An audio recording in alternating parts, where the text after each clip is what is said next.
Good morning everyone. आज हम करने वाले हैं 8 अगस्त 2024 के the Hindu plus Indian Express दोनों ही न्यूज़पेपर का analysis. To the sprinters you guys can skip this video for the 22nd and for the newcomer hey this is Anurani. मैं आप लोगों को पढ़ाने वाली हूँ the Hindu and Indian Express. इसके अलावा भी कुछ ऐसे न्यूज़पेपर के आर्टिकल हैं जो Times of India, Hindustan Times, इन सब न्यूज़पेपर में आते हैं and because they are relevant for the UPSC so I am covering them as well.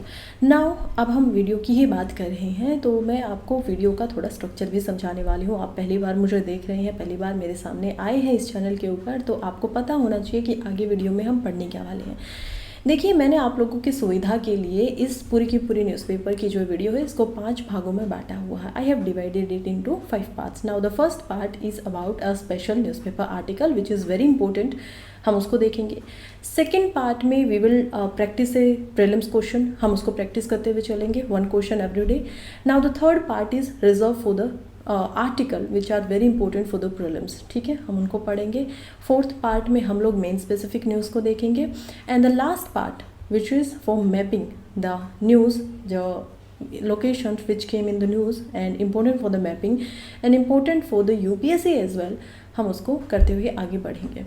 Now देर क्यों करनी है, चलिए स्टार्ट करते हैं, आगे बढ़ते हैं और पहले आर्टिकल से ही देखते हैं। देखिए, काफ़ी इंपॉर्टेंट आर्टिकल है। आर्टिकल वैसे तो ठीक है यूपीएससी के लिए, may be it is not that relevant but it is very much relevant for every Indian. जो भी इंडियन है, जो भी भारतीय है, उन सब के लिए बहुत इंपॉर्टेंट हो जाता है क्योंकि चल रहे हैं पेरिस 2024 के ओलंपिक्स और उन ओलंपिक्स में इंडिया का हर नागरिक अपने सांसों को रोके हुए यहाँ पर बड़ी बेसब्री से इंतज़ार कर रहा है हर मेडल का। परसों ही मैंने आप लोगों को बताया था विनेश फोगाट के बारे में, how she has won the battle for the semifinal and entered into the finals. वो फाइनल्स में चली गई थी लेकिन अनफॉर्चुनेटली या तो उनको गोल्ड मेडल लेके आना चाहिए था या यहाँ पर सिल्वर मेडल लेके आना चाहिए था, लेकिन वो डिस्क्वालीफाई हो गई हैं। हाउ, ऐसा क्यों हुआ? देखिए, ये हमें समझना है। विनेश फोगाट जो है वो 50 kg की कैटेगरी रेसलिंग के अंदर लड़ रही हैं। पहली एक ऐसी महिला बनी थी जो आज तक ओलंपिक में रेसलिंग में यहाँ पर फाइनल्स तक पहुँची है। आज से पहले ऐसे कोई भी वुमेन रेसलर नहीं गई है इंडिया की तरफ से। She did the best. लेकिन हम देखते हैं क्योंकि ये 50 kg की कैटेगरी से लड़ रही हैं तो इनका फाइनल के दिन से पहले जस्ट 100 ग्राम वेट ज़्यादा होता है। 100 ग्राम की वजह से, क्योंकि अब ये कैटेगरी में फिट नहीं हो रही हैं तो इनको डिस्क्वालीफाई कर दिया जाता है। अब सिर्फ और सिर्फ रेसलिंग का जो वुमेन फाइनल होगा 50 kg कैटेगरी के अंदर, उसमें गोल्ड मेडल को डिस्ट्रीब्यूट किया जाएगा एंड ब्रॉन्ज मेडल को, सिल्वर मेडल किसी को नहीं दिया जाएगा, not even to the Vinesh Phogat. काफ़ी अनफॉर्चुनेट ये घटना है। बहुत देशवासी बहुत खुश थे इस बात से कि ठीक है, हमारी बेटी कुछ करके आएगी, लेके आएगी मेडल, लेकिन अनफॉर्चुनेटली ये हुआ। लेकिन अभी भी हमें इनका साथ देना चाहिए। क्यों? क्योंकि इन्होंने वो कर दिखाया है जो कि अभी तक किसी ने नहीं किया था इंडिया की सोइल से उठकर। तो we should be happy, we should supporting her, ये हमें करना है as a good person, as a citizen of India, जो कि हमारी फंडामेंटल ड्यूटी भी बनती है। वो सब हमें अभी दिखाना है। आगे बढ़ते हैं और आज के प्रैक्टिस क्वेश्चन की तरफ चलते हैं। देखिए, प्रैक्टिस क्वेश्चन बात कर रहा है यहाँ पर स्पेशल टेक्नोलॉजी से रिलेटेड, ठीक है। मैंने आप लोगों को XM4 यहाँ पर मिशन जो था उसको पढ़ाया था, शायद मैंने आप लोगों को हिंट जो है वो दे दी है। एनीवे, फिर भी प्रैक्टिस करते हैं। Which American privately funded space infrastructure provider recently in the news collaborating with NASA on a mission benefits India's Gaganyaan mission and strengthen ISRO NASA cooperation. कौन सी ऐसे प्राइवेट हम जो इसरो और नासा के साथ में मिलकर यहाँ पर एक मिशन कर रहे हैं जो कि इंडिया की तरफ से जाने वाला है? आंसर जल्दी से मुझे बता दीजिए। यहाँ पर 4 ऑप्शन है, चारों में से कौन सा आंसर है वो आपको बताना है। Number 1 is saying that it is SpaceX, number 2 is Blue Origin, number 3 is Exome Space and number 4 is Virgin galactic. अभी आप लोगों को पता ही चल गया होगा, that is exome space. Now देखिए, क्या है एक्सोम स्पेस। मैंने परसों भी और कल भी दोनों दिन आप लोगों को थोड़ा थोड़ा इसके बारे में इंट्रोडक्शन दिया था। देखिए, इंडिया के एस्ट्रोनॉट्स को एक्सोम मिशन के लिए यहाँ पर चुना गया है। ये 2 एस्ट्रोनॉट्स हमारे मिशन के लिए चुने गए हैं। The first one is Siddharth Shukla and the Shubhanshu Shukla. sorry for the wrong pronunciation of the name. The first one is Shubhanshu Shukla and the second one is हम देखेंगे कैसे बालाकृष्ण नैयर जी यहाँ पर हैं। दोनों ही ऐसे एस्ट्रोनॉट्स हैं जो इसरो की तरफ से हैं और ये दोनों ही ऐसे एस्ट्रोनॉट्स हैं जिनको गगनयान मिशन के लिए भी सिलेक्ट किया गया है। गगनयान मिशन क्या है जल्दी से मुझे बता दीजिए। गगनयान मिशन मैंने आप लोगों को काफ़ी पहले 2-3 महीने पहले पढ़ाया था and it is a mission जिसमें ह्यूमन हमारे जो एस्ट्रोनॉट्स होंगे वो स्पेस के ऊपर जाने वाले हैं। ये हमें पता है, ठीक है, लेकिन इन्हीं दो को क्यों चुना गया है यहाँ पर एक्सोम स्पेस के द्वारा। देखिए एक्सोम स्पेस जो है ना वो एक प्राइवेट कंपनी है लाइक स्पेस एक्स आप लोगों को पता है जो एलोन मस्क है उनकी कंपनी है जो कि प्राइवेट वेंचर करती है, प्राइवेट स्पेस में अपना जो भी उनका काम होता है वो करती है। इंडिया में ऐसे कोई प्राइवेट कंपनी नहीं है, that why you may not able to connect the dots. But now अब जब हम रिलेट नहीं कर पा रहे हैं तो आप स्पेस एक्स से इसको रिलेट कर पाएंगे because it is exome space. अब इसके जो मालिक हैं उनका नाम है मिशेल जो है वो एक्चुअली में नासा के अंदर 2005 से लेकर 2015 तक स्पेस मिशन जो उनका है उनके कोऑर्डिनेटर रह चुके हैं। फिर वो बाहर आते हैं नासा से और उसके बाद में अपनी खुद की एक कंपनी बना लेते हैं एक्सोम स्पेस के नाम से। अब इन्होंने वर्ल्ड का पहला कमर्शियल स्पेस स्टेशन भी बना लिया है। ये क्या कह रहे हैं, ये कह रहे हैं कि हम लोग कमर्शियली लोगों को अर्थ से स्पेस के ऊपर लेकर जाएंगे, उनको स्पेस की सैर करवाएंगे। They are doing it for the sake of tourism, यानी कि अच्छा खासा इन्होंने कंसेप्ट लेके आए हैं, इन्होंने कंपनी बनाई है और उसमें क्या करने वाले हैं, टूरिज्म को बढ़ावा देने वाले हैं स्पेस के लिए। लेकिन उसी चीज़ की अच्छे से जांच हो सके इसी कारण से इन्होंने क्या किया है, इंडिया जैसे एक ये जो हमारे 2 एस्ट्रोनॉट्स हैं गगन यात्री जिनको बोला जा सकता है, इनको बुलाया है कि आप भी हमारे साथ आगे कोऑपरेट कीजिए और इस मिशन की कितनी सफलता रेट है, सक्सेस रेट है, उन चीज़ों पर बात कीजिए। आगे बढ़ते हैं, लेकिन आगे बढ़ने से पहले अगर आप लोगों को इस वीडियो की पीपीटी या फिर इससे रिलेटेड पीडीएफ के रूप में नोट्स जो कि हैंड रिटन होने वाले हैं अगर वो आपको चाहिए तो उसके लिए आप कमेंट बॉक्स में दिए गए लिंक से मेरे चैनल को यहाँ पर क्या कर सकते हैं, सब्सक्राइब कर सकते हैं। और सब्सक्राइब क्या, टेलीग्राम का ग्रुप है वो, उसमें आप ज्वाइन ही हो सकते हैं, चाहे तो वहाँ से हो सकते हैं या फिर ये ऑफिशियल हैंडल भी दिया गया है, इसके थ्रू भी आप ज्वाइन जो है वो कर सकते हैं। आगे बढ़ते हैं और इम्पोर्टेंट न्यूज़ की तरफ चलते हैं। यूपीएससी प्रीलिम्स के लिए अब हम हमारे कंपोनेंट में पहुंच चुके हैं। नाउ सबसे पहले जो इम्पोर्टेंट आर्टिकल है that is Bailey bridge. Bailey bridge क्या होता है ये समझना है। क्यों समझना है, क्योंकि अभी अभी आप लोगों को याद होगा कि केरला के अंदर वयनाड नाम की जो डिस्ट्रिक्ट है उसमें एक लैंडस्लाइड हो गई थी जिसमें more than 300 people are already killed. 300 से ज़्यादा लोगों की डेथ हो चुकी थी उसमें। अगेन 200 लोग ऐसे हैं जिनको अभी आइडेंटिफाई नहीं किया जा रहा है, मिसिंग चल रहे हैं। आर्मी आ चुकी है, नेशनल डिजास्टर जो मैनेजमेंट अथॉरिटी है वो भी वहाँ पर आ चुकी है और वो सब लोग इस रिलीफ के काम में लगे हुए हैं। उसी के लिए आर्मी ने सिर्फ 24 घंटे के अंदर में एक ब्रिज बनाया था और उस ब्रिज का नाम होता है बेली ब्रिज। अब ये बेली ब्रिज जो होता है ये एक्चुअली में आर्मी ने 190 फुट आप बोल सकते हैं, इतना बड़ा ये ब्रिज था। इसको बनाया गया था ताकि जो हैवी मशीनरी वगैरह है उनको एक जगह से दूसरी जगह पर लेकर जाया जा सके। इसके अलावा एम्बुलेंस को भी वहाँ तक पहुँचाया जा सके। ये इस ब्रिज का पूरा काम होने वाला था। अब ये ब्रिज जो है जो कि वर्ल्ड वॉर 2 के दौरान में डिज़ाइन किया गया था, ये किसके द्वारा डिज़ाइन किया गया था, हम देखते हैं DC बेली जो थे उनके द्वारा डिज़ाइन किया गया था। He is the person who was the designer of this bridge. And ये ब्रिज जो है ये एक मॉड्यूलर ब्रिज होता है। मॉड्यूलर से क्या मतलब है, यानी कि ये ब्रिज के जो पार्ट्स होते हैं वो पहले ही बने बनाए होते हैं, आपको जस्ट उनको असेंबल करना होता है। तो आपको स्क्रैच से कोई ब्रिज नहीं बनाना है, उसके लिए आपको पता है महीनों लगते हैं, मे बी ईयर्स, सालों लग जाते हैं। लेकिन क्योंकि एक मॉड्यूलर ब्रिज है और क्योंकि ये सिर्फ और सिर्फ लाइट चीज़ों को एक जगह से दूसरी जगह तक ले जाने के लिए बनाया जाता है, इसी वजह से क्या है कि इसको असेंबल करना मशीनरी के साथ में ये ब्रिज इन्होंने डिज़ाइन किया था, जो कि मोस्टली अभी भी दुर्घटना जो स्थल होते हैं, डिज़ास्टर जो साइट्स होती है वहीं पर यूज़ किए जाते हैं। सो ये जस्ट आपको थोड़ा सा रेफरेंस के लिए पता होना चाहिए था, क्योंकि इंडिया में इस्तेमाल हो रहा है तो हो सकता है एक सवाल इससे प्रीलिम्स पे पूछा जा सकता है। नेक्स्ट हमारी important article is talking about अस्त्रा mark 1 missile. देखिए एयर टू एयर मिसाइल है, इसके कुछ फीचर्स है, स्ट्रेटेजिक सिग्निफिकेंस भी है जो हम पढ़ने वाले हैं। नाउ अस्त्रा मार्क मिसाइल जो है वो एयरफोर्स के द्वारा प्रोडक्शन के लिए अप्रूव कर दी गई है। 200 अस्त्रा मार्क 1 मिसाइल होंगी जो कि बनाई जाएंगी अस्त्रा मार्क मिसाइल जो इनके बारे में मैं आपको बताऊं तो ये बियॉन्ड विजुअल रेंज की मिसाइल बनने वाली है, यानी कि नहीं भी दिखाई देंगी फिर भी ये क्या करेंगे, काम करेंगे, फिर भी ये कनेक्ट कर सकेंगी जो भी सिग्नल्स, जो भी इनको चीज़ें दी जाएंगी। एयर टू एयर मिसाइल हमें दिखाई देती है, इसके अंदर इसको ATM सिस्टम भी बोला जाता है, ATM सिस्टम।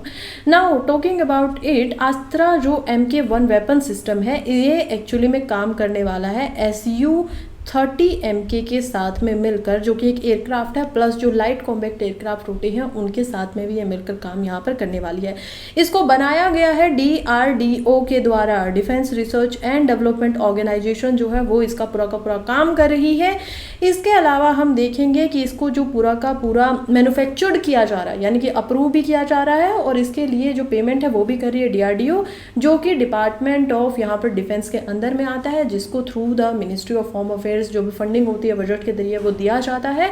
और अब इसका काम कौन कर रहा है, एक्चुअली में इसको कौन बना रहा है, that is Bharat dynamics limited. तो भारत डायनेमिक्स लिमिटेड जो है वो इसके काम पर लगे हुए हैं। ये आप लोगों के लिए थोड़ा सा इंपॉर्टेंट हो जाता है कि आप इसको याद रखें, क्योंकि क्वेश्चन जो होते हैं यूजुअली ऐसे ही पूछे जाते हैं, कौन इनको बना रहा है, किसने ये बनाया है, HTL है या फिर हिंदुस्तान लिमिटेड एरोनॉटिक्स है, कौन है, ये आपको याद रखना होता है।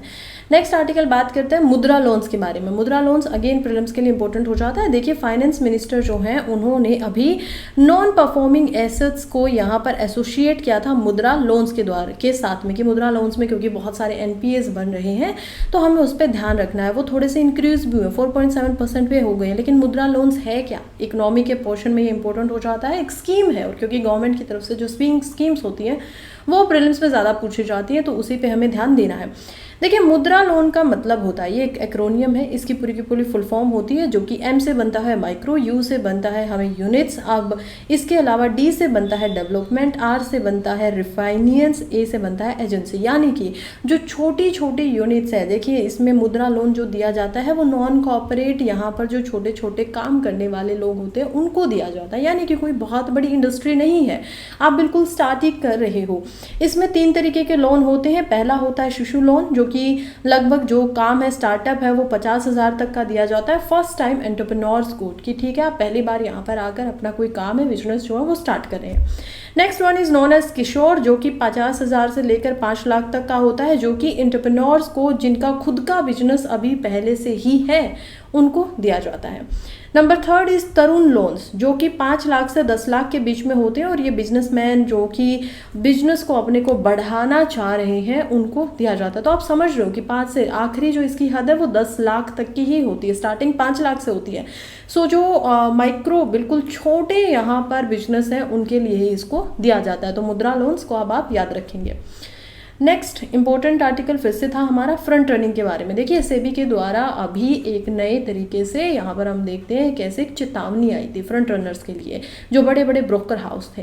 क्या होता है ये फ्रंट रनिंग, क्या ये आगे भागने वाले कोई लोग हैं, बिकॉज रनिंग इज ऑब्वियसली भागना एंड फ्रंट इज सबसे आगे, कुछ वैसा ही है। लेकिन ये कहाँ पे आता है, ये आता है शेयर मार्केट के अंदर। चलिए इसका पूरा का पूरा प्रोसेस समझते हैं। देखिए फ्रंट रनिंग का मतलब होता है कि आप इलीगली तरीके से किसी चीज़ का एडवांटेज उठा रहे हो, ऐसी इन्फॉर्मेशन जो पब्लिक में नहीं है लेकिन आपके पास आ चुकी है और आप उससे फ़ायदा उठा रहे हो।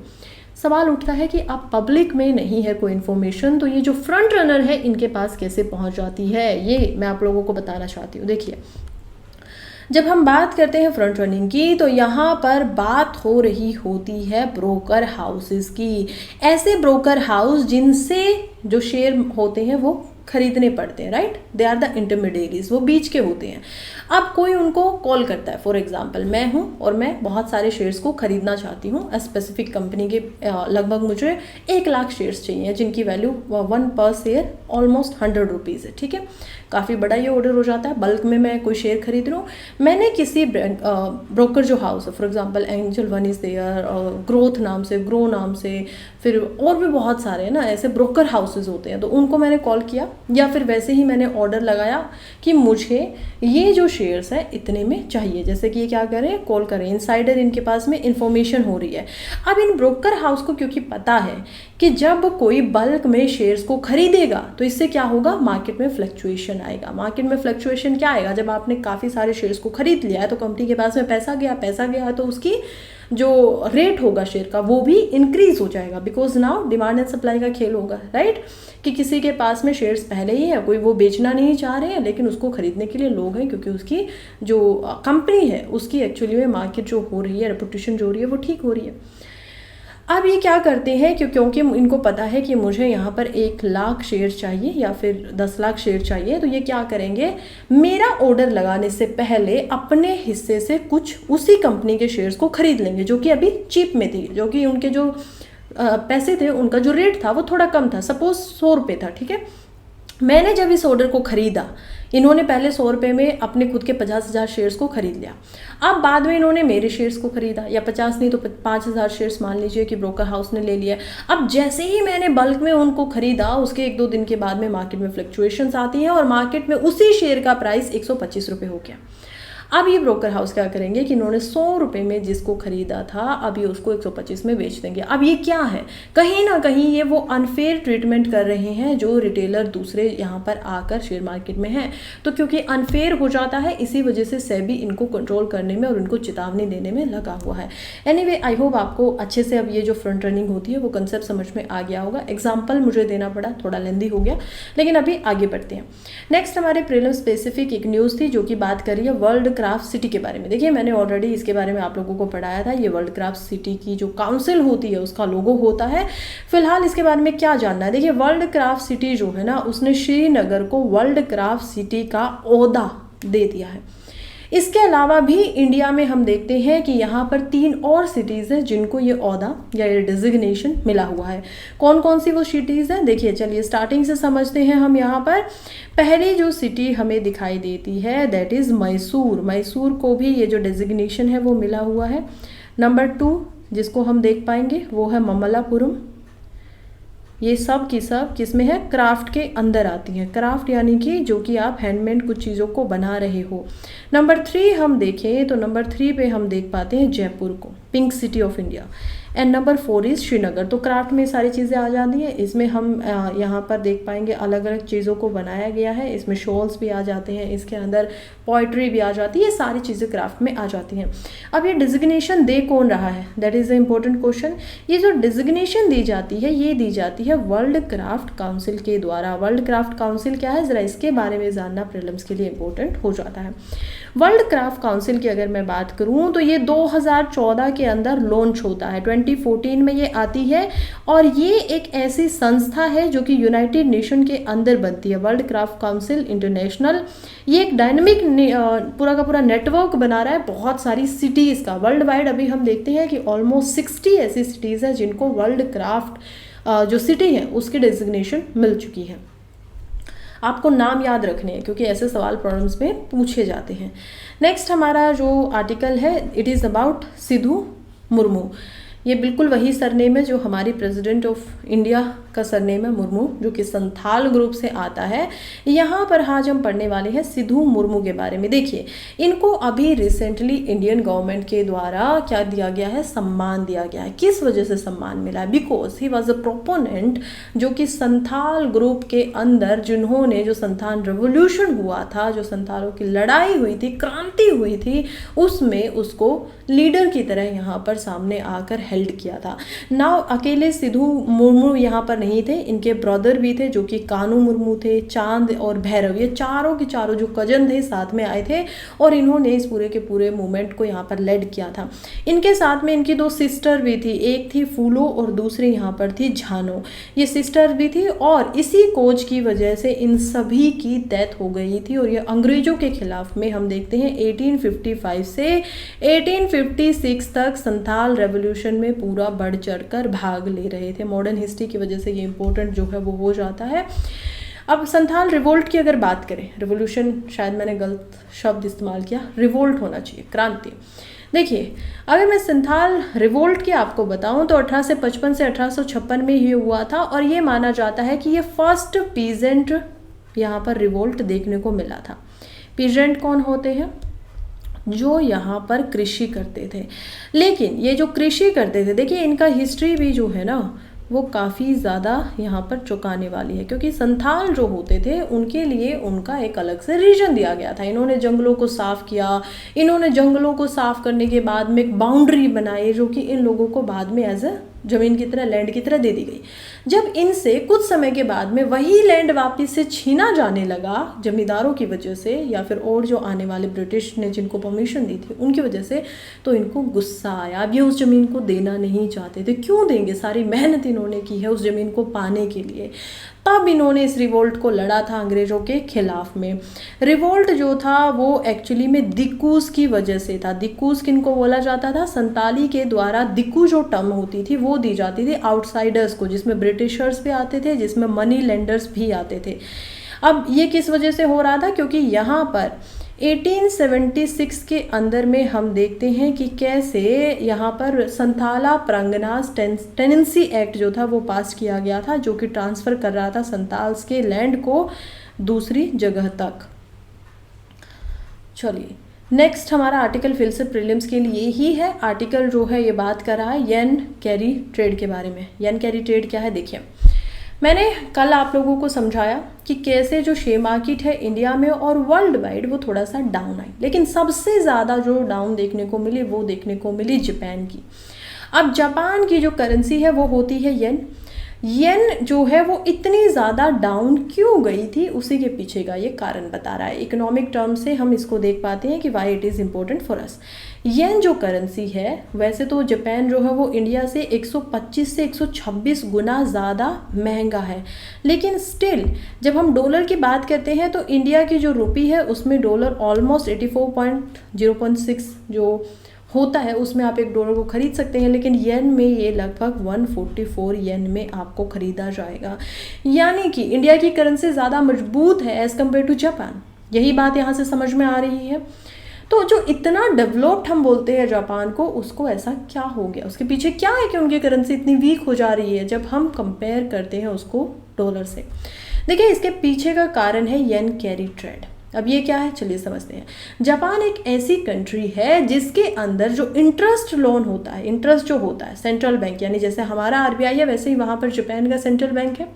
वो सेंट्रल बैंक क्या करते हैं? रेपो रेट को यहाँ पर निर्धारित करते हैं। रेपो रेट क्या होता है? रिवर्स रेपो रेट भी होता है, रेपो रेट भी होता है।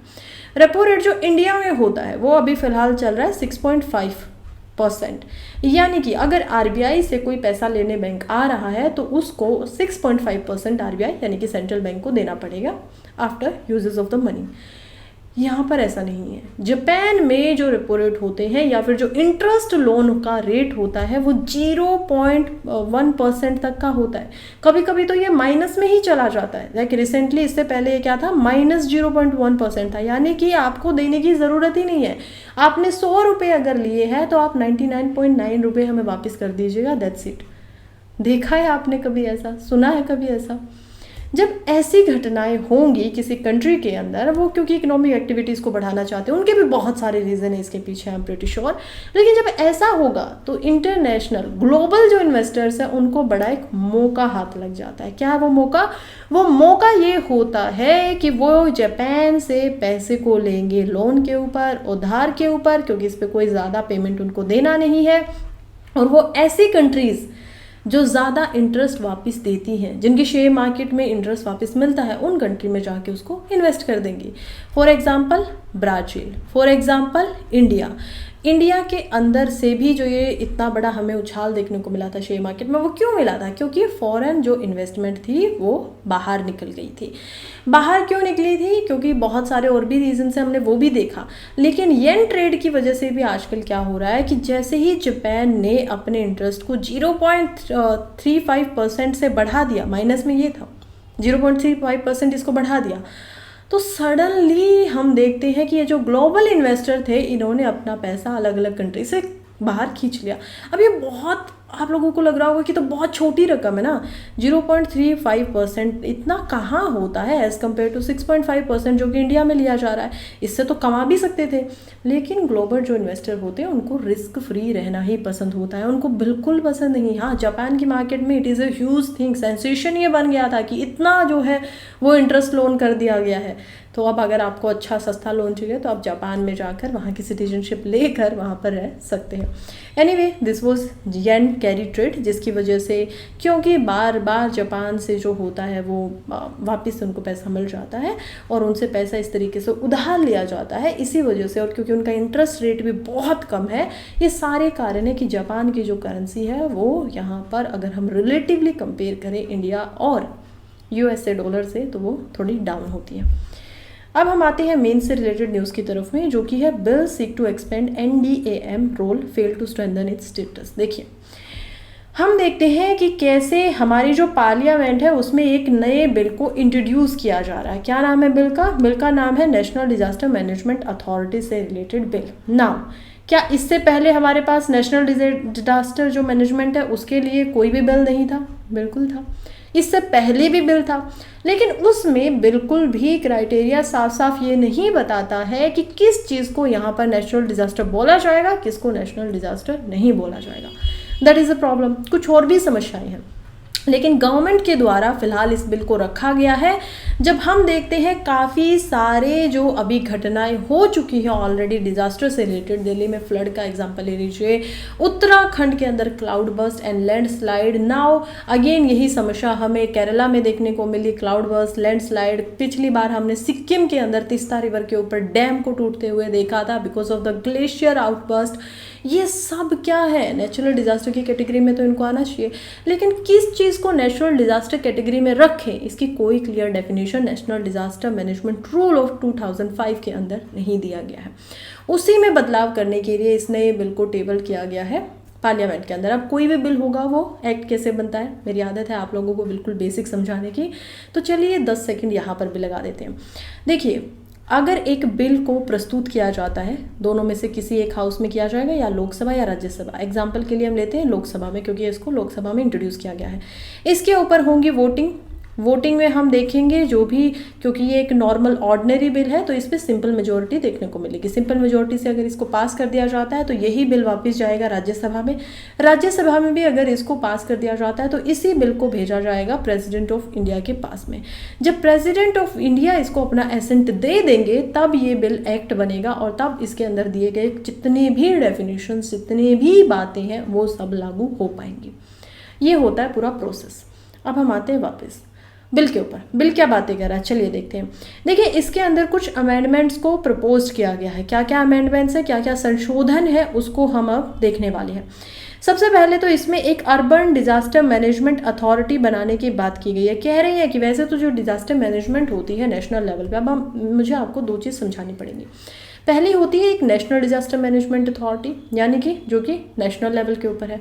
दूसरी होती है स्टेट डिजास्टर मैनेजमेंट अथॉरिटी, जो कि स्टेट को दिया गया है। क्योंकि डिजास्टर जो है वो हम देख पाते हैं यहाँ पर कि अलग अलग जो पावर्स है इससे रिलेटेड वो शेड्यूल 7 के अंदर भारत के संविधान में 3 लिस्ट में बांटी गई है। एक होती है यूनियन लिस्ट, दूसरी होती है स्टेट लिस्ट, तीसरी होती है कंकरेंट लिस्ट। इसी को बोला जाता है फेडरलिज्म, यानी कि आप क्या कर रहे हो, शक्तियों का विभाजन कर रहे हो, डिविजन ऑफ द पावर्स।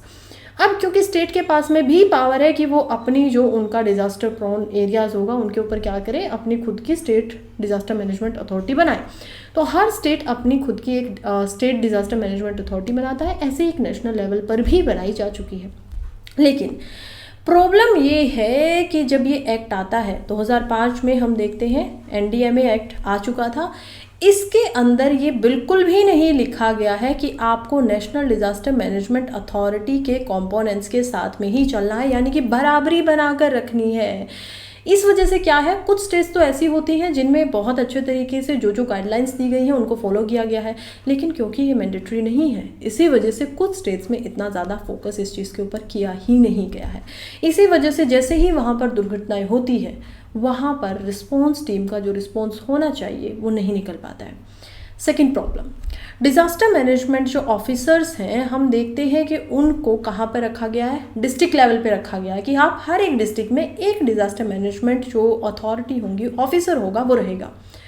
लेकिन क्योंकि कुछ बड़े जो शहर हैं जैसे कि दिल्ली मेट्रोपॉलिटन सिटी, उनमें कई सारे डिस्ट्रिक्ट को एक ही डिज़ास्टर मैनेजमेंट ऑफिसर मिला हुआ है, that is also a problematic situation. इसी वजह से ढंग से इसकी काउंसलिंग, ढंग से इसके ऊपर पूरी नज़र नहीं रखी जाती है।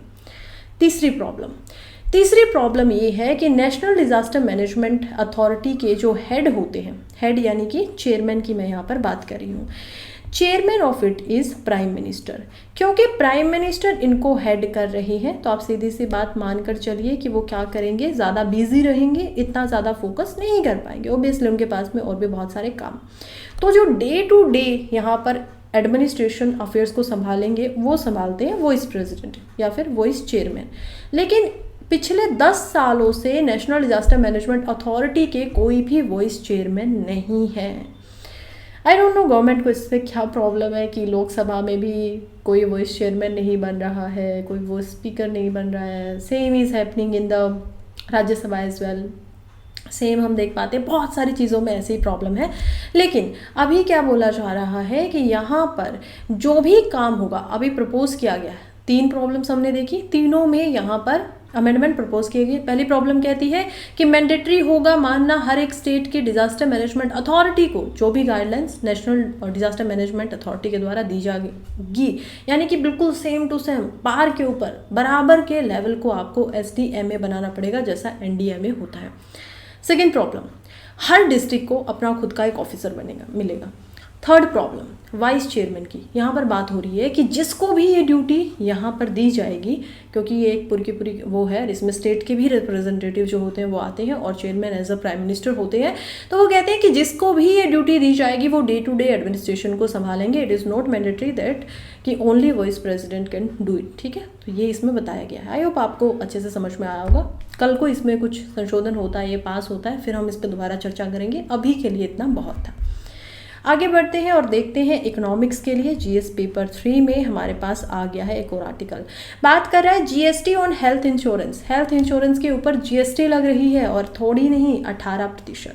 18% जब ये GST लग जाती है तो इसी वजह से अपोजिशन जो है, इंडिया की अपोजिशन पार्टी कांग्रेस, सामने आ जाती है इस मुद्दे को लेकर और इसके ऊपर विवाद खड़ा करती है और कहती है कि ये आप क्या कर रहे हो, आपने अभी इस बजट में GST को 18% लगा दिया गया, GST के अंदर इंश्योरेंस को लेकर आ गए हैं, यानी कि कहीं पर जब दुर्घटनाएं हो जाए, अनसर्टेनिटीज़ हो जाए तो उस पर भी आप टैक्स लोगे। किसी की डेथ हो रही है तो you are taking tax on that. Anyway, देखिए यहाँ पर बात हो रही है, ये मुद्दा है, लेकिन अब 18% कर दिया गया। तो क्या इससे पहले इंश्योरेंस के ऊपर कोई टैक्स नहीं होता था? होता था, टैक्स जो था वो होता था, लेकिन टैक्स होता था यहाँ पर अराउंड 15% था। क्यों? क्योंकि इस टैक्स के अंदर हम देख पाते हैं कि यहाँ पर अलग अलग तरीके के सेस लग के टोटल अमाउंट यही बनता था। क्या क्या सेक्स होते थे, चलिए समझते हैं। देखिए, इसके अंदर 15% में हम देख पाते हैं कॉम्प्रीहेंसिव बेसिक सर्विस टैक्स लगता था, क्योंकि सर्विसेज का अपना खुद का टैक्स होता है। सेकेंड चीज़ इस पे हम देखते हैं स्वच्छ भारत सेस लगाया जाता था, और थर्ड इस पे लगाया जाता था कृषि कल्याण सेस। सेस क्या होता है? यानी कि एक ऐसा अमाउंट जो टैक्स नहीं माना जाएगा लेकिन फिर भी आपसे लिया जा रहा है ताकि किसी के भले के लिए उसको इस्तेमाल में लाया जा सके, जैसे कृषि के लिए, स्वच्छ भारत के लिए, ऐसी चीज़ों को सेस यहाँ पर बोला जाता है। ये पूरा का पूरा मिलाकर 15% का होता था, तो इसमें कोई बहुत बड़ी हमें प्रॉब्लम दिखाई नहीं दे रही थी। ये ठीक है, it is 15%, then it is fine, ठीक, कोई बात नहीं। लेकिन अब जब ये 18% हुआ है तो इंश्योरेंस की जो वैल्यू है, अब ये सारा कर्ज जो है वो इंश्योरेंस वाले तो कंपनियां तो नहीं उठाएंगी, उन्होंने अपने इंश्योरेंस के प्रीमियम्स को बढ़ा दिया है। प्रीमियम्स को बढ़ा दिया है तो यहाँ पर वैसे ही इंडिया के अंदर अगर मैं बात करूँ कि कैसे जो इंश्योरेंस का लेवल है वो काफ़ी कम है, डाउन है, वो और ज़्यादा कम होता जाएगा। अब गरीब लोग जो है वो इंश्योरेंस इतनी आसानी से नहीं ले सकते हैं, बिकॉज वो महंगे हो गए हैं। इसी वजह से ये एक डिबेट बन जाती है कि यहाँ पर प्रीमियम्स जो हैं वो एक्चुअली में 50 से 60% तक जो अप हुए हैं, हाइक हुए हैं, वो GST की वजह से हो रहे हैं और इसी वजह से इसको वापस कर लेना चाहिए गवर्नमेंट के द्वारा। Even minister of this government वो भी यहाँ पर फाइनेंस मिनिस्टर को लेटर्स लिख रहे हैं कि कैसे शायद ये कहीं ना कहीं गलत है और ये इंडस्ट्री को भी हिट कर रहा है, क्योंकि कम लोग इंश्योरेंस लेंगे तो इंडस्ट्री को इससे फ़ायदा भी कम होगा। इसी वजह से ये हम देखते हैं यहाँ पर पूरा का पूरा आर्टिकल आया हुआ है। इसके ऊपर अगर कुछ और चर्चा आती है, कुछ और इंपॉर्टेंट पॉइंट्स निकल कर आएंगे, हम कल उसको अच्छे से डिस्कस करेंगे। फिलहाल के लिए इतनी ही इन्फॉर्मेशन थी। जीएसटी के बारे में भी अगर आपको बताऊं तो हमें पता है जीएसटी होता है 2017 में इंट्रोड्यूस। जीएसटी यानी कि गुड्स एंड सर्विसेज टैक्स, यानी कि कोई भी गुड्स होगा जो, यानी कि कुछ भी चीज़ अगर बनेगा जो कि गुड्स की कैटेगरी में आता है, कोई कार बनी है, कोई भी चीज़ मैन्युफैक्चर हो रही है, मोबाइल फ़ोन, एनीथिंग। और यहाँ पर दूसरा पार्ट है सर्विसेज का, कोई भी सर्विस प्रोवाइड की जा रही है, कोई प्रोफेशनल डॉक्टर या फिर ये इंश्योरेंस सर्विस या आप मोबाइल सर्विस, उन सब के ऊपर टैक्स लगेगा। पहले ये यूनिफॉर्म नहीं होते थे। पहले ये क्या होते थे, कोई किसी के ऊपर कितना टैक्स लगा रहा है, सेक्स के जो स्टेट होती है वो अलग से सेस लगा रही है, ये सब देखने को मिलता था। बट नाउ अभी क्या हो गया है, अभी ये ऑल ओवर इंडिया यूनिफॉर्म कर दिया गया। हाँ, पेट्रोल वगैरह को जीएसटी के अंदर नहीं डाला जाता है, अल्कोहल को भी जीएसटी के अंदर नहीं डाला जाता है, पब्स वगैरह, बार वगैरह, इन सब की कैटेगरी में जीएसटी आता है, जो कि काफ़ी हाईएस्ट अमाउंट ऑफ जीएसटी लिया जाता है, अराउंड 27%। लेकिन यहाँ पर और जीएसटी के अंदर इनको नहीं डाला जा रहा था, अब डाल दिया गया है, तो इसी के ऊपर यहाँ पर विवाद जो है वो देखने को मिल रहा है। नेक्स्ट आर्टिकल बात कर रहा है कि कैसे 2500 साल पहले गंगा जो रिवर है उसने अपना कोर्स बदल लिया था। देखिए, इससे पहले ये जो आर्टिकल जो है वो GS paper 1 and GS paper 3 दोनों में इंपॉर्टेंट हो जाता है। जीएस पेपर 1 में ज्योग्राफी, जीएस पेपर 3 में डिजास्टर मैनेजमेंट में भी इंपॉर्टेंट है जीएस, क्योंकि इसके इम्पैक्ट जो होंगे वो डिजास्टरस हो सकते हैं, इसी वजह से। इससे पहले आपको मैं पूरा आर्टिकल समझाऊं, आप जरा एक रिवर के पूरा का पूरा जो प्रोसेस होता है बनने का उसको समझ लीजिए, then you will be able to understand this article very easily. कैसे, चलिए समझते हैं। देखिए, एक रिवर जो होती है ना वो कहीं से ओरिजिन करती है, कहीं से निकलती है, राइट। एग्जाम्पल लेते हैं गंगा का, हिमालय से निकलती है, ऑरिजिन कर रही है, पेरिनीलियन रिवर है, यानी कि पूरा साल बहती रहती है। कैसे बहती है, सर्दियों में यहाँ पर ग्लेशियर जमती है, वही बर्फ़ जब गर्मियों में पिघलना शुरू करती है तो गर्मियों में वो as a source of water बना रहता है। अब यही गंगा जब बहती है तो ये अपने कोर्स को बदलती हुई चलती है। कभी ये गंगा 100 साल पहले ऐसे चल रही थी, क्योंकि ये देखिए, अब एक जो नदी होती है ना उसकी 3 स्टेज होती है, मुझे ये आपको समझाना पड़ेगा, आर्टिकल में नहीं दिया है, लेकिन अगर आप 2-3 मिनट इसमें लगाएंगे तो मैं पक्का श्योर हूँ कि आप आर्टिकल को ज़्यादा गहराई से समझ पाएंगे। एक रिवर जो होती है ना उसके 3 स्टेजेस हमें देखने को मिलते हैं। पहले स्टेजेस में क्या होगी, एक रिवर है जो कि यहाँ पर क्या है, बहुत ही यंग है, यानी कि बहुत ही नौजवान है। दूसरी स्टेज एक रिवर की होती है mature stage, and the third one stage is old stage. ये एक नदी इस तरीके से चलती है। अब यंग जो रिवर होती है, कोई भी बच्चा, आप एग्जांपल लगा के देखिए, बिल्कुल छोटा सा बच्चा, उसको बड़ा भागने का शौक होता है, पैर अभी अभी उसके आए हैं, वो कुछ भी चीज़ें उठा लेता है, उसको फेंकना पसंद होता है चीज़ों को, यानी कि उसको बोलना, चलना, भागना सब पसंद होता है। ऐसी ही कुछ एनर्जी होती है रिवर की भी। रिवर भी जैसे ही यंग होती है, जब वो ऑरिजिन से निकलती है तो बड़े जोर से बहती हुई निकलती है, बड़ी आवाज़ें करती हुई, जितने उसके आसपास में चीज़ें हों उन सबको अपने साथ बहकर ले जाती है। उसमें सेडिमेंट्स होते हैं, उसमें पत्थर होते हैं, उसमें मिट्टी होती है, बहुत सारी चीज़ें रिवर के साथ साथ बह रही होती हैं। जब एक रिवर मैच्योर स्टेज में आती है तो उसका वाटर का फ्लो थोड़ा सा कम होने लगता है, उसकी जो स्पीड है वो भी थोड़ी सी कम होना शुरू हो जाती है। अब हिमालय से जब आप मैदानी क्षेत्रों में आएंगे तो रिवर को देख पाएंगे कि रिवर जो है वो थोड़ी शांत लग रही है, उसमें उतनी ज़्यादा मिट्टी ऊपर की तरफ दिखाई नहीं दे रही है, उसके पानी जो है वो थोड़ा स्वच्छ दिखाई दे रहा है। क्यों?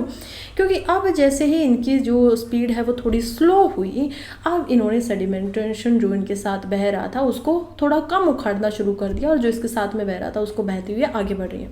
जैसे ही रिवर ओल्ड एज में पहुँचती है, यानी कि बिल्कुल जब इनको ख़त्म होना होता है, किसी समुद्र में मिलना होता है या किसी जगह पे, तो ये और स्लो हो जाती है और इनके साथ जो भी ये मलबे को लेकर आई थी, सेडिमेंटेशन को लेकर आई थी, उसको वहीं पे छोड़ देती है, जिसकी वजह से डेल्टा बनता है। ठीक है, आप लोगों ने डेल्टा देखा होगा, कोई भी रिवर, यही देख लीजिए ना डेल्टा। ये सब क्या है, ये लैंड यहाँ तक हो सकता था, लेकिन क्योंकि यहाँ पर रिवर्स के द्वारा बहुत सारी सेडिमेंटेशन छोड़ी गई है, तो ये जितना भूभाग आप देख रहे हैं, ये भूभाग जो है वो क्या बना रहा है, डेल्टा बना रहा है। ये एक रिवर होती है। अब इसी रिवर में मिएंडर्स भी आते हैं, यानी कि ये इस तरीके से घुमावदार होती है, ऐसे स्ट्रेट आपने कभी भी किसी भी रिवर को नहीं देखा होगा। यही रिवर समय के साथ अपना कोर्स, अपना रास्ता बदलती रहती है। कैसे? जब ये रिवर बहुत तेज होती है तो इस तरीके से चल रही होती है, लेकिन हो सकता है कि समय के साथ साथ ये सेडिमेंटेशन यहाँ पर छोड़ती जाए और इस एरिया को छोड़कर फिर आगे बढ़ जाए। अब ये जो एरिया बचा होगा, इतना एरिया, ये क्या हो जाता है? लेक बन जाता है। और इसी लेक को ऑक्सबो लेक भी बोला जाता है। कुछ समय तक ये लेक रहती है, क्योंकि फिर इनमें वाटर का सोर्स नहीं हो पाता है तो शायद ये सूख भी जाती है। तो ऑक्सबो लेक जो होती है वो हमें इस तरीके से दिखाई देती है, क्योंकि पहले रिवर जो थी वो यहाँ पर इस तरीके से मिएंडरिंग कर रही थी, लेकिन अब उन्होंने अपना रास्ता बदल लिया, वो इस तरफ से जाना शुरू कर लिए। अभी तक हमें बहुत सारी चीज़ों के बारे में पता था, रिवर के इतने स्ट्रक्चर को भी हम समझते थे, लेकिन अभी नई रिसर्च से ये पता चला है कि अर्थक्वेक यानी कि भूकंप भी रिवर के रास्तों को बदल सकता है। और ऐसा पास्ट में हुआ है, जब 7 से लेकर 8 मैग्नीट्यूड का अर्थक्वेक आता है लगभग 2500 साल पहले, इंडस वैली सिविलाइजेशन के जब हम थोड़ा सा आगे निकल चुके थे, ख़त्म होने वाली थी, वैदिक काल में पहुंचने ही वाले थे, उस समय पे यहाँ पर क्या हुआ कि एक अर्थक्वेक आता है जो कि काफ़ी ज़्यादा मैग्नीट्यूड का था, और जिसकी वजह से जो एरिया है यहाँ पर क्या बोला जा रहा है कि पैलियो हमें समझ में आया है, चैनल्स, पैलियो चैनल्स, पैलियो जहाँ पर भी लग जाए समझ जाइएगा प्राचीन की बात हो रही है, पुराने समय की बात हो रही है। चैनल यानी कि जो यहाँ पर नदी बह रही थी उसके पूरे के पूरे कोर्स को दिखा रहा है। पैलियो चैनल से समझ में आता है कि गंगा ने अपना रास्ता बदला है भूकंप की वजह से। अब इससे क्या फ़र्क पड़ता है? देखिए, जब भूकंप आ रहा है और उसमें मान लीजिए ऐसे गंगा या कोई भी नदी है वो अपना रास्ता बदल रही है या उसमें फ्लडिंग हो जा रही है, तो ये क्या कर सकता है, जो इतने सारे लोग यहाँ पर हम देखते हैं, बड़ी बड़ी जो नदियाँ होती हैं उसमें मिलियंस ऑफ पीपल, उनका जो पूरा का पूरा एरिया होता है आसपास का उसमें रहते हैं, तो उनके लिए कितना विनाशकारी ये साबित हो सकता है। यही इस स्टडी की पूरी रिसर्च है। और अब ये समझाती है हमें कि भूकंप वैसे तो बहुत ज़्यादा विनाशकारी होते ही हैं इतने मैग्नीट्यूड पे, लेकिन अगर ये फैक्टर और मिल जाए, ऊपर से सुनामी भी आ जाती है भूकंप के साथ में, तो सोचिए कितना ज़्यादा हार्मफुल ये हमारे लिए हो जाता है।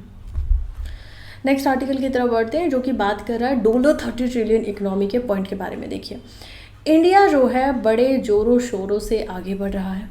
इंडिया जो है वो वर्ल्ड की one of the fastest economy है, ये भी बिल्कुल सच है। लेकिन इंडिया का जो सपना है 2047 तक एक डेवलप नेशन बनने का, वो इतना आसान नहीं है। इंडिया में अपॉर्चुनिटी तो है, और माउथ वाटरिंग अपॉर्चुनिटी है कि मुंह में पानी ला दे, ऐसे अवसर हैं इंडिया के सामने आज, लेकिन आई वाटरिंग चैलेंजेस भी हैं, आंखों में पानी लाने वाली चुनौतियाँ भी सामने खड़ी हुई हैं। दोनों चीज़ें एक साथ हैं, पैराडॉक्सिकल सिचुएशन है। अब हम समझते हैं कि इंडिया का 30 ट्रिलियन का जो सपना है, फिलहाल के लिए तो हम 3.7 ट्रिलियन की एक इकोनॉमी है। हम सोच रहे हैं 2030 तक हम क्या करेंगे, 5 ट्रिलियन की इकोनॉमी बन जाएंगे। इतनी स्पीड से हम लोग जा रहे हैं और इसमें कोई शक भी दिखाई नहीं दे रहा है, क्योंकि हमारी इकोनॉमी 7 से 7.5% के रेट पे बढ़ती जा रही है। और इंडिया इतनी बड़ी बड़ी बातें कर रहा है कि 21वीं सेंचुरी, 21वीं सदी जो है वो भारत की है, बड़े हाइपर बोल है, लेकिन कहीं ना कहीं उनमें कुछ ना कुछ फैक्ट भी दिखाई दे रहा है। लेकिन ऑथर यहाँ पर कहते हैं कि देखिए, ऐसा मत सोचिए कि इंडिया पहली बार ऐसी स्थिति जो उसमें आ रहा है, तो ऐसी स्थिति कभी हुई ही नहीं। बहुत सारी ऐसी कंट्री हैं जो यहाँ तक पहुँची थी, लेकिन इससे आगे जस्ट कुछ समय पहले वो डेवलप कंट्री बनने से पीछे रह गई। कुछ फैक्ट देख लेते हैं। इंडिया की बात करें तो इंडिया एक लो मिडिल इनकम कंट्री आता है।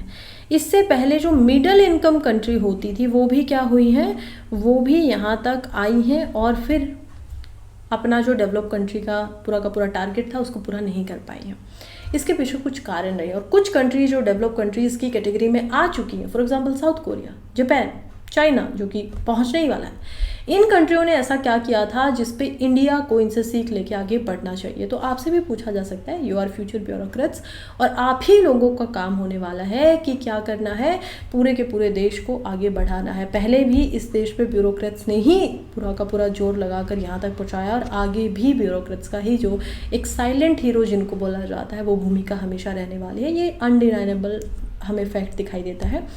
फिलहाल देखिए 3 कंडीशन इसमें भी बताई जा रही है। मैं आपको जितनी कोशिश हो सकती है उतना इसको ईजी करके बताना चाहती हूँ और कैटेगराइज करके बताना चाहती हूँ, ताकि आपको मेंस के नज़रिए से लिखने में भी आसानी हो, याद रखने में भी आसानी हो। ठीक है, ये 3 मुद्दों पे यहाँ पे बात कर रहे हैं इन्होंने। चाइना, जापान, वियतनाम, बांग्लादेश, इन सभी की सभी कंट्रियों को एनालाइज करके बताया है कि क्या इंडिया में प्रॉब्लम्स हैं जिनका सॉल्यूशन इन कंट्रीज़ के बाद में था। एशिया की रॉरिंग लायन बोला जाता है south Asia, Japan and China को। क्यों इंडिया उन तक नहीं पहुंच पाया, व्हाट आर द रीजंस, उन्हीं पे हमें फोकस करना है। पहले तो ये बोलते हैं कि इंडिया के पास में स्किल से रिलेटेड यहाँ पर क्या नहीं है, हम देखेंगे स्किल से रिलेटेड लेबर नहीं है।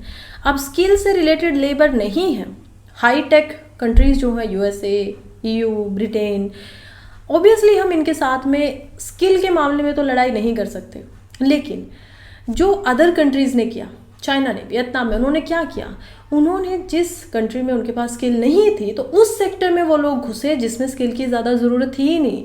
वो बहुत ज़्यादा तेज़ी के साथ उन्होंने काम किया यहाँ पर एक्सपोर्ट करने में उन प्रोडक्ट को जिनमें ज़्यादा स्किल की आवश्यकता नहीं होती थी, beats food, beats textile, beats anything which do not required much skill. जब उन्होंने ये किया तो पैसा आया तो उन्होंने एजुकेशन में पैसे को इन्वेस्ट किया, एजुकेशन आई तो लोगों के पास स्किल आई तो वो हाईटेक भी बने। ये पूरा का पूरा होता है प्रोसेस, लेकिन ये प्रोसेस इंडिया ने आज तक नहीं निभाया। इंडिया ने एग्रीकल्चर से डायरेक्टली छलांग लगा दी सर्विसेज के ऊपर, और जिसका भुगतान आज भी हमें कहीं ना कहीं देखने को मिल रहा है, जो नहीं करना चाहिए था। अब इंडिया वापस आ रहा है एक्सपोर्ट के क्षेत्र पे, मैन्युफैक्चरिंग के सेक्टर के ऊपर। इंडिया को फिर से इसी पूरे के पूरे काम के ऊपर ध्यान रखना चाहिए, क्योंकि कितना भी बड़ा सेक्टर क्यों ना हो, कितना भी हाईटेक सेक्टर क्यों ना हो, उसको बनाने के लिए चाहिए हमें लेबर क्लास, और वो क्लास जो ढंग से मेरिट के बेसिस पे काम कर रही हो, मैनेजर्स हो, प्रॉपरली कम स्किल के साथ में भी काम कर रहे हो। तो ये प्रोसेस इंडिया को निभाना होगा। नंबर टू अगर हम बात करें तो नंबर 2 बात करता है इंडिया के फीमेल लेबर पार्टिसिपेशन फोर्स को। अब जब हम बात करते हैं labour participation force of female, वो भी बड़ा चिंताजनक है। इंडिया में ये जो परसेंटेज है ये हमें दिखाई देता है कि although it has increase after corona, but उतनी नहीं पहुंच पाई है जितनी होनी चाहिए थी। कितनी दिखाई देती है हमें? ये जो नंबर है ये दिखाई देता है कि कोविड के टाइम पे ये 27% था 2019 में, जो कि अब बढ़ के 37% हो चुका है। 10% काफ़ी मात्रा में हम देखते हैं कि इसमें सुधार आया है। लेकिन जब हम इसको कंपेयर करते हैं अगेन फिर से जापान, चाइना, वियतनाम, इन सारी कंट्रीज से, तो हम देखते हैं कि ये जो साउथ कोरिया जैसी कंट्री है, इनमें फीमेल पार्टिसिपेशन जो रेशियो है वो एक्चुअली में 60 से 70% के बीच में है। तो हम तो मिड पे भी यहाँ पर दिखाई नहीं दे रहे। आप समझ रहे हो कि हमारी जो वर्कफोर्स पार्टिसिपेशन है, यहाँ पर जो ऐसी पॉपुलेशन है जो कि वर्कफोर्स में एंटर कर सकती है, इट इज़ अराउंड 900 मिलियन, लगभग 90 करोड़ लोग हैं। उनमें से 45 करोड़ लोग महिलाएं हैं। अगर हमारी 45% पॉपुलेशन इज नॉट वर्किंग तो फिर जीडीपी कैसे बढ़ेगी? जीडीपी नहीं बढ़ेगी तो इकोनॉमिक ग्रोथ कैसे होगी? इकोनॉमिक ग्रोथ नहीं होगी तो आप डेवलप नेशन कैसे बनेंगे? तो कहीं ना कहीं अगर हमें डेवलप नेशन वाला 2047 वाला सपना पूरा करना है तो उसके लिए आज ही से female literacy, female education, female skill, female workforce participation, इन सारे मामलों पर काम करना होगा एटलीस्ट फॉर अपकमिंग 1 डिकेड। एक जो पूरा का पूरा दशक आ रहा है उस पर पूरा का पूरा फोकस हमें इसी चीज़ पे देना पड़ेगा। तब हमारे जो रिजल्ट होंगे वो ज़्यादा बेहतर आएंगे, क्योंकि चाइना ने डबल डिजिट में इकोनॉमिक ग्रोथ करके यहाँ तक अपनी जो पहुँचाई है वो की है, हम सिंगल डिजिट में हैं। तो सपना बहुत बड़ा है, पॉसिबल भी है, लेकिन काम की भी बहुत आवश्यकता है। नंबर 3 पॉइंट को अब हम देखते हैं कि number 3 point is what. Number 3 अगर पॉइंट पे यहाँ पर फोकस किया जाए तो 3 पॉइंट जो है वो है अगेन मिडिल इनकम ट्रैप का। मिडिल इनकम ट्रैप यही हो जाता है कि कैसे बहुत सारी ऐसी कंट्रीज़ आई हैं जिनकी जो इनकम होती है वो क्या होती है? मिडल होती है। इंडिया में तो लो इनकम है, लोगों की लो मिडिल इनकम का ट्रैप दिखाई दे रहा है। तो उस पर भी हमें ध्यान देना होगा, और इस कारणों की वजह से हमें क्या करना पड़ेगा? हाई टेक सेक्टर को भी लेकर आना पड़ेगा। जब हम दोनों सेक्टर के ऊपर पूरा का पूरा फोकस कर लें, और जब हमारे में इतनी क्षमताएँ हो जाए कि education is getting better, skills जो है वो प्रमोट हो रही है, उसके बाद में हमें हाई टेक सेक्टर के अंदर आना चाहिए। और उसके बाद में जो हमारी ये थोड़ी सी प्रॉब्लम हमें होती है। हमें लगता है कि दूसरों को अगर हम आने देंगे, FTA करके दूसरी कंपनीज़ को इंडिया में आने देंगे तो हमारी खुद की जो कंपनीज़ हैं उनको हार्म होगा, राइट। लेकिन हम ये नहीं सोच पाते कि दूसरी कंपनियों के पास में क्या है, उनके पास में यहाँ पर एक्चुअली में ज़्यादा मेरिट है, ज़्यादा क्वालिटी है। एग्जाम्पल लीजिए, एक फ़ोन बना रहा है इंडिया, आजकल फ़ोन एक्सपोर्टिंग में नंबर 5 पे आ चुका है, नंबर 5 जो हम एक्सपोर्ट करते हैं उन चीज़ों में। अब इंडिया फ़ोन बनाना चाहता है, अपना खुद का बनाना चाहता है, कंपटीशन उसका एप्पल, सैमसंग ऐसी कंपनी के साथ में, बड़ी बड़ी कंपनियां हैं, ठीक है, क्वालिटी उनके पास है। इंडिया कह रहा है कि हम जो चाइना है वहाँ से सामान नहीं लेंगे, वहाँ से हमें कुछ पार्ट लेने होते हैं, फॉर एग्जांपल कैमरा कहीं से लेना होता है, उसको असेंबल इंडिया में करना है, लेकिन कुछ कुछ पार्ट हमें अलग अलग कंट्री से लेना पड़ेगा because of the resources as well, quality. India कह रहा है हम नहीं लेंगे। जब आप चाइना से नहीं लोगे या लोगे तो उस पर क्या किया जा रहा है, टैरिफ टैक्स ज़्यादा लगाया जा रहा है। आप आएंगे हमारे यहाँ पे, आप 10% का टैक्स दे दो। अब उन्होंने 10% का वहीं पे टैक्स दे दिया है तो उससे क्या होगा, फ़ोन की जो प्राइस वैल्यू है वो बढ़ जाएगी। शायद डोमेस्टिक लेवल पे इतना फ़र्क ना डाले, लेकिन जब इंटरनेशनल लेवल पे आप इसी फ़ोन को बेचने जाएंगे तो उससे कम रेट में अच्छी क्वालिटी के फ़ोन या फिर उसके बराबर के फ़ोन जब इंटरनेशनल मार्केट में मिल रहे होंगे तो why anyone wants to buy Indian phones, क्यों खरीदना चाहेगा, राइट। तो ये हमें क्या करना पड़ेगा, गवर्नमेंट को भी ये पूरा का पूरा पर्सपेक्टिव ध्यान में रखते हुए टैरिफ के ऊपर रिलैक्सेशन देना होगा, सो दैट हमारा जो इंटरनेशनलाइजेशन है वो हो सके और तब ये जो पूरा सपना है वो पूरा किया जा सकता है। ये 3 पूरे के पूरे इसके मेन पॉइंट थे। आई होप आप ज़्यादा अच्छे से इसको समझ पाए होंगे। शायद इतना बेहतर से एक एक पॉइंट करके अगर आप लिखेंगे भी तो बहुत अच्छे मार्क्स आपको मेंस में पक्का मिलेंगे। आगे बढ़ते हैं और काफ़ी इंपॉर्टेंट एक और हमारा आर्टिकल है, इसको ज़रा समझ लेते हैं। आई नो टाइम थोड़ा ज़्यादा हो गया है लेकिन मैं कुछ भी छोड़ नहीं रही हूँ। मैं जो भी आपको पढ़ाती हूँ गारंटी दे सकती हूँ कि कोई भी ऐसा आर्टिकल जो यूपीएससी के लेवल से इंपॉर्टेंट था वो नहीं छूटा है किसी भी न्यूज़पेपर में। 1.25 की स्पीड से आप इस वीडियो को देख सकते हैं। 40 मिनट में आपका न्यूज़पेपर वैसे भी कवर हो जाएगा, सो ज़्यादा लोड लेने की आवश्यकता है भी नहीं। एनीवे, अब आर्टिकल जो है ये लिखा गया है सी राजा मोहन के द्वारा। बड़े ही प्रोमिनेंट पर्सन है, इनका नाम आप अलग अलग जो कोचिंग्स होती है उनकी जो करंट अफेयर की मैगजीन्स होती हैं उनमें भी देख पाएंगे, because he is very well into the international relations. बहुत अच्छे हैं इंटरनेशनल रिलेशंस के पैमानों के ऊपर, राइट। अब ये बात करें पाकिस्तान एंड इंडिया की, कह रहे हैं कि रावलपिंडी का फैक्टर क्या रहा है पाकिस्तान एंड इंडिया के अंदर में। अब जाहिर सी बात है कि ये किस चीज़ के ऊपर बात कर रहे हैं, ये बात कर रहे हैं यहाँ पर जो अभी फ़िलहाल जम्मू के अंदर फिर से क्या हो रहा है, टेररिज्म का पेनिट्रेशन हमें दिखाई दे रहा है। ये जो टेररिज्म का पेनिट्रेशन हो रहा है जम्मू के अंदर में, ये कश्मीर के रीजन से बाहर निकलकर सडनली 2000 के बाद में अब जम्मू में आना शुरू हो गया। और ये शुरुआत भी होता है जब यहाँ पर हमारे prime minister as a third term सामने आते हैं। क्या कारण है इसके पीछे? इंडिया ने रिलेटिवली ईजियर टाइम डीलिंग करते हुए देखा है अगस्त 5 2019 के बाद से। क्यों? देखिए, ये कहते हैं कि ये बात सच थी कि यहाँ पर जो प्रधानमंत्री ने किया था 370 को हटाने का काम, that was a bigger step, काफ़ी बोल्ड स्टेप था, काफ़ी बड़ा स्टेप था, फ़ायदा भी उससे हुआ, लेकिन स्थिति पूरी की पूरी बदल नहीं पाई। स्थिति पूरी क्यों नहीं बदल पाई, चलिए समझते हैं। देखिए, ऐसा नहीं है कि हमेशा से पाकिस्तान के हमारे साथ में बिल्कुल कड़वे ही रिश्ते रहे हैं, खट्टे मीठे रिश्ते चल रहे हैं। कैसे? हम देखते हैं कि यहाँ पर इंदिरा गांधी क्या करती हैं, इंदिरा गांधी इन रिश्तों को ठीक करने की कोशिश कर रही थी। इससे पहले अटल बिहारी वाजपेयी भी जो आएंगे वो भी इनको ठीक करेंगे, Nawaz Sharif is also want to do it. ये सब जो इधर उधर के दोनों तरफ के लीडर थे वो इनको ठीक करना चाहते थे, अग्रीमेंट कर रहे थे।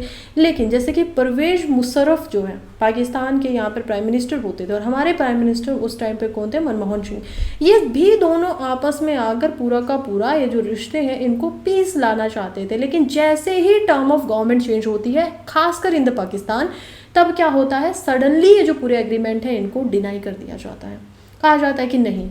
और ये जो टेररिज्म होता है, जैसे कि बांग्लादेश में हमने एग्जाम्पल देखा कि कैसे बांग्लादेश के अंदर जो शेख हसीना है वो क्या कर रही है, इंडिया के लिए बहुत फ़ायदेमंद साबित हो रही थी। ऐसे ही जब हम पाकिस्तान की तरफ देखते हैं तो देखते हैं परवेज मुशर्रफ जो है वो इंडिया के लिए अच्छे थे, उन्होंने टेररिज्म पे कंट्रोल लगाया। और जब एक नेता काम करना ऐसा चाहे तो फिर किसकी मशाल है कि कर सके। जैसे ही वो हटते हैं और नए लीडर वहाँ पर उनकी जगह पर आते हैं, अशफाक कयानी जो कि आर्मी से पूरे के पूरे इन्फ्लुएंस्ड होते हैं और वो फिर से टेररिज्म को इंडिया में पेनिट्रेट करवाते हैं 2006 के बाद में। 2008 में फिर से मामले ख़राब हो जाते हैं। ऐसा ही अब दिखाई दे रहा है। अब हम देखते हैं नवाज शरीफ, फिलहाल जो प्रोमिनेंट फेस है पाकिस्तान का, वो कह रहे हैं कि ठीक है इंडिया से हम अच्छे संबंध बनाएंगे, लेकिन इमरान खान इसके खिलाफ थे। तो ये सारी की सारी जो कहीं ना कहीं पर्सनैलिटीज़ है लीडर्स की, वो भी इसमें एक प्रोमिनेंट रोल निभाती है। फिलहाल देखते हैं कि एक समय ऐसा था, हम देख पाते थे कि पाकिस्तान से जो यहाँ पर टेररिज्म होता था वो हमारे लिए ज़्यादा मुश्किल होता था, लेकिन आज 370 हटने के बाद में मिलिट्री को ज़्यादा उस समय तक भेजने तक, वहाँ की पेनिट्रेशन मिलिट्री की also it's good, quite good, हमारे जो सेफ्टी नॉर्म्स है वो काफ़ी आसान हो गए। हालांकि बिल्कुल ख़त्म नहीं हुए, आसान हो गया है पाकिस्तान को अब हमें कंट्रोल करना, क्योंकि इंटरनेशनल लेवल के ऊपर भी आज वेस्ट के साथ में हमारे संबंध अच्छे हैं, यूएस के साथ में अच्छे हैं, फ्रांस के साथ में अच्छे हैं। पाकिस्तान ने जैसे ही, आप लोगों को पता है 2019 में जब 370 हटता है तो पाकिस्तान यूनाइटेड नेशंस में जाता है और सिक्योरिटी काउंसिल के साथ मिलकर, चाइना के साथ मिलकर कहता है कि इंडिया के ऊपर बर्डन डालो, जो कि हमेशा से कर रहा था। लेकिन पहले यूएसए पाकिस्तान के साथ होता था, अब यूएसए इंडिया के साथ हो चुका है। इंडिया के साथ में इंडिया ने यूनाइटेड नेशंस की सिक्योरिटी काउंसिल में पेरिस यानी कि फ्रांस और यूएसए की वजह से अपने ऊपर कोई भी दबाव आने ही नहीं दिया। हम बड़े आराम से 370 को, जो हमारे इंटरनल इशू होते थे, उनको ख़त्म करके हटा कर वहाँ पर हमने क्या किया, एक फ़ायदेमंद हमने एक जो होना ही चाहिए था एक्चुअली वो स्टेप लिया गया। खैर अभी ये कह रहे हैं कि कैसे इग्नोर की जो ये हरकतें हैं इनको इग्नोर नहीं किया जा सकता है पाकिस्तान की हरकतों को, और इसी वजह से कड़े स्टेप तो लेने ही पड़ेंगे। हालांकि हम युद्ध तो नहीं लड़ सकते हैं, क्योंकि देखिए दोनों ही कंट्री न्यूक्लियर कंट्री है, दोनों ही कंट्री के पास में एटॉमिक बॉम्ब्स हैं। एक एटॉमिक बॉम्ब जब नागासाकी और हिरोशिमा पे गिरा था तो लगभग 3 लाख से ज़्यादा लोगों की डेथ हुई थी उसमें। More than 1 to 2 lakh people were injured as well, जिनको बचाया ही नहीं जा सका। रेडिएशन की वजह से जो भी उनकी हेल्प करने आ रहा था उनकी भी डेथ हो रही थी। बहुत सारे बच्चे आज तक कैंसर से पीड़ित हुए, गर्भ में थे, उन बच्चों को भी यहाँ पर बहुत सारी ऐसी बीमारियाँ हुई जो वो जन्म से ही लेकर पैदा हुए थे बिकॉज ऑफ न्यूक्लियर वॉर। अब जो वो वॉर के वो जो बॉम्ब थे वो गिरे थे, उससे 150 गुना ज़्यादा पावरफुल बॉम्ब हो चुके हैं, यानी कि 150 बार इस पूरी धरती को ख़त्म किया जा सकता है, इतने न्यूक्लियर वेपन हैं। ऐसी हरकतें तो नहीं की जा सकती हैं अब कहीं ना कहीं। लेकिन अब क्या किया जा सकता है कि आप डायलॉग्स के थ्रू, क्योंकि पहले ही जो गवर्नमेंट है इन्होंने पहले ही बोला था कि terrorism and talks can not go with each other, together तो नहीं जा सकती है। आप बातचीत भी करना चाहते हैं और आप आतंकवाद भी फैला रहे हैं, ये एक साथ तो नहीं हो सकता है। ये पूरा का पूरा स्टैंड हमें दिखता है हमारी गवर्नमेंट का पहले से ही रहा था। अब वही स्टैंड रखना है, थोड़ा और मजबूत होना है, सिक्योरिटी फोर्सेस को वहाँ पर लगाना है एंड इग्नोर नहीं करना है पाकिस्तान की इन चीज़ों को। ये यहाँ पर इसका करक्स था। Next article is talking about apparel exports. देखिए क्या बात करें कि बांग्लादेश में जो क्राइसिस आया है उसकी वजह से बहुत सारे ऐसे इंटरनेशनल ब्रांड हैं जो अब, क्योंकि बांग्लादेश की बहुत सारे जो टेक्सटाइल का एक हब हम मानते हैं बांग्लादेश को, उसमें अब वायलेंस है, वायलेंस की वजह से वहाँ के जो लोग हैं उन्होंने अपनी फैक्ट्रीज़ को थोड़ा टेम्परेरी टाइम के लिए बंद कर दिया है। और अब हम देखते हैं कि कैसे इंडिया के अंदर क्या हुआ है। इंडिया के अंदर डिमांड आ गई है कि अब आप हमारे टेक्सटाइल की जो डिमांड है उसको ज़रा पूरा कर दीजिए।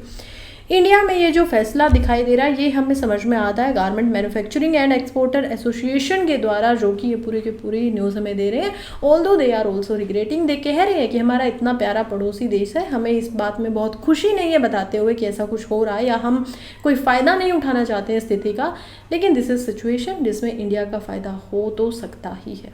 ये एक इकनॉमी की तरफ से आप लोगों के लिए एक न्यूज़ थी जो आपको पता होनी चाहिए थी। लास्ट न्यूज़ है जो कि है मैपिंग इन न्यूज़। यहाँ पर हम बात करने वाले हैं वेनेजुएला की, क्योंकि वेनेजुएला के जो प्रेसिडेंट हैं उनका इलेक्शन में वो जीत चुके हैं, लेकिन लोगों में वो बड़े अनपॉपुलर है और लोगों को कहना है कि कुछ तो इलेक्शंस में यहाँ पर गड़बड़ी हुई है, otherwise he can not win. अब हमें वो कौन है ये सारी बातें छोड़कर देखना चाहिए वेनेजुएला के बारे में, कि वेनेजुएला जो है वो साउथ अमेरिका की एक कंट्री है, कैरिबियन सी के साथ में इसका जो 1 पार्ट ऑफ द कंट्री है वो यहाँ पर बॉर्डर शेयर करता है। इसके अलावा भी इसके जो बॉर्डर शेयर होते हैं वो हम देख पाते हैं यहाँ पर साउथ अमेरिका की अलग अलग कंट्रीज, जैसे कि ब्राज़ील को देख पाएंगे, इधर आप जो गायना है उस कंट्री को देख पाएंगे, गुआना को। इधर यहाँ पर कोलंबो हमें दिखाई देता है। ये 3 जो कंट्रीज़ है इनके साथ में भी बॉर्डर यहाँ पर शेयर हो रहे हैं। ऊपर देख पाएंगे नॉर्थ अटलांटिक ओशन को, इधर हम कैरेबियन कंट्रीज़ को देखेंगे, नीचे कैरेबियन सी दिखाई देता है, नीचे यहाँ पर क्या है इक्वेटर, क्योंकि है तो इक्वेटर से नीचे साउथ अटलांटिक ओशन है। इक्वेटर और ट्रॉपिक ऑफ कैप्रिकॉर्न दोनों ही यहाँ पर क्या हो रही हैं, साउथ अमेरिका से कट करके जा रही हैं, लेकिन इनमें से कोई भी वेनेजुएला को क्रॉस नहीं करती है। तो ये भी आपको पता होना चाहिए, राइट। बात करें वेनेजुएला के बारे में, तो वेनेजुएला के अंदर हम देख पाएंगे San Fernando as a important city of the Venezuela. इसके अलावा कराकस यहाँ की कैपिटल सिटी हमें दिखाई देती है। हम देखते हैं इसमें काफ़ी बड़ी एक इम्पोर्टेंट लेक भी है which is known as lake Maracaibo.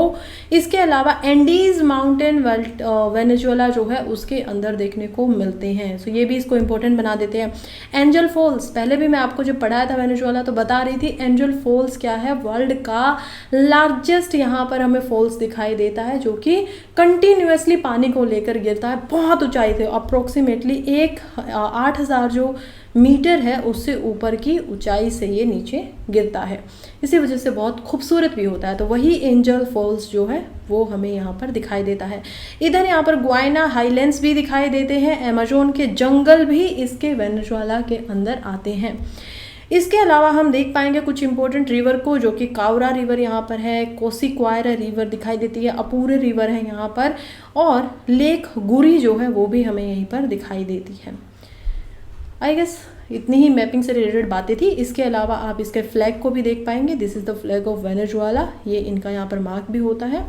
और इसी के साथ हमारा आज का न्यूज़पेपर होता है ख़त्म। Thank you so much for being here with me till now. आप लोगों का दिल से धन्यवाद जो भी इस वीडियो को देख रहे थे। अगर आप सब्सक्राइबर हैं तो वीडियो को लाइक कर दीजिए, सब्सक्राइब नहीं किया है तो मैं और अच्छी और बेहतर वीडियोस आप लोगों के लिए डेली लेकर आती रहूँगी सुबह 5 बजे, तो आप लोग भी ज़रा सब्सक्राइब कर दीजिए। खैर अभी चलती हूँ, कल फिर मिलेंगे, तब तक के लिए पढ़ते रहिए, आगे बढ़ते रहिए। All the very best, bye bye.